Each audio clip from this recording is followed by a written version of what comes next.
Good morning, New Hope. Pastor Christy here. We talked a couple lessons ago about Moses' journey from feeling like he was following the passion that God had set on his heart to free God's people, but he botched it because he tried to do it on his own. He spent 40 years in the palace, and then he had to run for his life, and he spent 40 years in the desert. And then God comes to him and tells him that it's his time. He's 80 years old, and it's his time to free his people. And his response is, "No, God, find someone else." And God has to work through his excuses. But then we go through all of the 10 plagues, and I think most people are familiar with that, where God basically duels with all of the different Egyptian gods and goddesses, and he shows his glory for everyone to see. You would think by this time that the children of Israel would have such a strong faith. They would realize that God is fighting for them, but they still have struggles. So we come up to this point in time where they are finally able to leave Egypt, and they go down to the Red Sea, and the Egyptian army is coming behind them. And this is the army that has terrorized them for years. They have been slaves, they have been beaten, they have watched family members be killed, I'm sure, and they are terrified. And they turn to Moses and Aaron and they say, "Why did you bring us here to kill us? Couldn't God have just killed us in Egypt?" And Moses turns to God and says, "God, is this the end? Is this where everyone's going to die?" And God tells them, "No, you need to break camp, go down to the water." And God does this amazing miracle where he actually separates the water and allows them to walk across on dry ground. And then they watched all of their enemies come after them. And God picks this point where they're about halfway through probably. He makes it very difficult for their chariots to run. He messes up with their wheels, basically, where their wheels start to sink into the dry ground that was dry before. And then he lets the water come back down on top of them.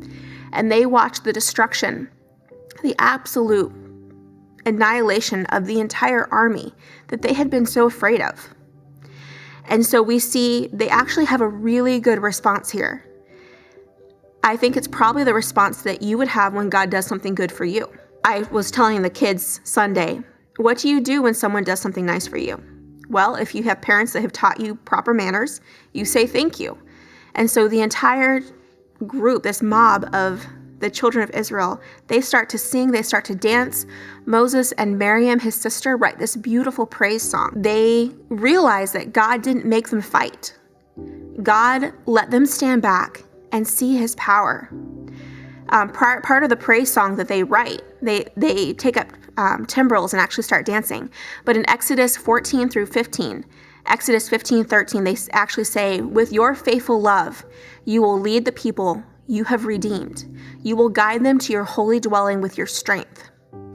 And so here they are right on track. They are right where they're supposed to be. They are praising, they are worshiping, they are bragging on God. And this whole song is not about them, it's about God. But a couple chapters later, we start to hear something very familiar again. Like kids that are belly aching because they've been in the store too long, they start to complain about being hungry, about being thirsty. And God does all kinds of miracles for them. He leads them to water that's bitter, and then he has them throw a stick into it, and the water's perfectly good to drink. But they still, every time they come up to something, instead of going to God and asking for something, they go to God and they complain. Just a couple chapters later, they have forgotten what he has done for them, and instead they again accuse God of trying to kill them. They say, "Weren't there graves in Egypt? Why did you lead us here so that you could kill us all?" It's really interesting that here you really see that they are still slaves in their mindset. They still expect someone to come and to provide for them, because in Egypt, everyone was a slave. Not only them, but everyone really received their provisions from the Pharaoh. And it had been for at least a generation. And so here, they're complaining. They said, "In Egypt, at least we sat around and we had bread every day and we sat around pots of meat." They are looking back to the pain that they knew in the past, and they're saying, it's so much easier than this unknown pain. Do you ever have times in your life where you look at the pain from the past and you say, I knew how to handle that? Sure, it was uncomfortable. Sure, I was living paycheck to paycheck, but at least I knew that I could, run a credit card and buy groceries. And maybe you've decided to do something different where you're not doing that.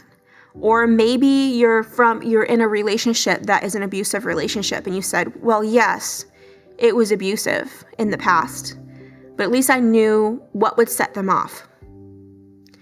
Or maybe you're in a situation where you're in a work situation and you're going through a situation where God's kind of booted you out of the nest and you've been let go.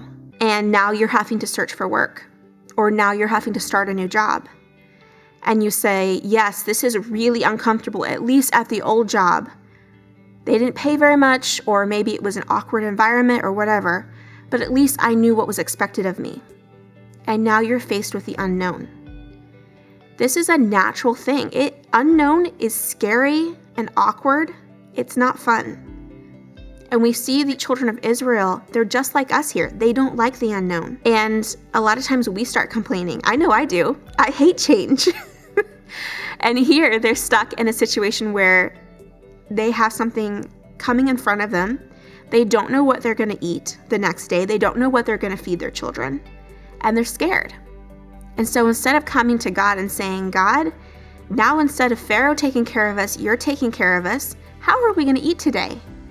They come to God and they say, you're trying to kill us. And they actually blaspheme his honor and his integrity. It's really a sad thing. And God comes to Moses and God says, I am going to take care of them. Tell them tomorrow morning when they wake up, I'm going to have something for them. They're going to have bread from heaven and they're going to have meat. And we're going to talk about that a little bit in the next time. Thank you so much. I'll see you later.